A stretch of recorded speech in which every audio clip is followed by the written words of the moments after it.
Ranking every Arsenal player against Crystal Palace, this is 1 to 11. Starting off with number 11, Jurrien Timber. Before tonight, Timber had played the most minutes by any outfield player at Arsenal in all competitions this season, and I think it's starting to catch up with him. He lost the ball a couple of times in key areas, and probably should have scored 2 or 3 times. To be honest, I think he just needs a rest. Number 10, Eze.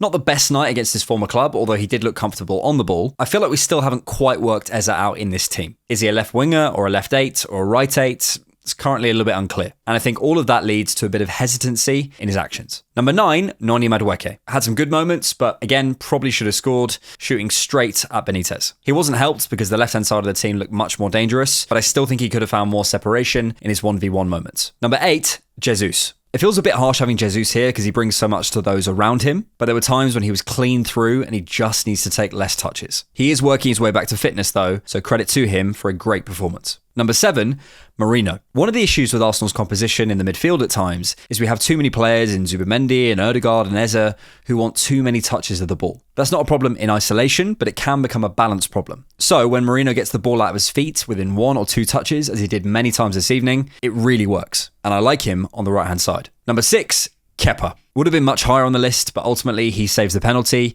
and he is the reason Arsenal are in the semi-finals. In a penalty shootout, you need your goalkeeper to pull something out, and he did. Number 5, Christian Nørgaard. Arguably his best game for Arsenal. He made 8 ball recoveries over the course of the evening and looked like a second ball hoover. He does have a knack of knowing where to stand for that second ball. When he first came in, I was worried the game was a bit too quick for him, but now he looks right up to speed. Number 4, Miles Lewis-Skelly. That is more like it. Miles looked back to his sharp, slick, progressive best, and he probably should have scored himself. He dealt with contact well, did really well getting the ball down our left-hand side, and looked back to something like his best after a bit of a dip in form recently. Number 3, William Saliba. Man of the match on the night, not quite my man of the match, but still looked composed, secure, and safe in possession. The timing of his tackle on that goal-saving challenge on Mateta is just pure William Saliba. Fantastic. Number 2, Ricardo Calafiori. Calafiori was superb. He ran the game from centre-back with purpose and poise. He dealt with Mateta with a real controlled aggression and looked to get Arsenal going quickly up the pitch. Calafiori's best position long-term, I do believe, is centre-back. And with no Gabriel or Hincapié, I hope he gets a chance to show us what he can do. But number 1,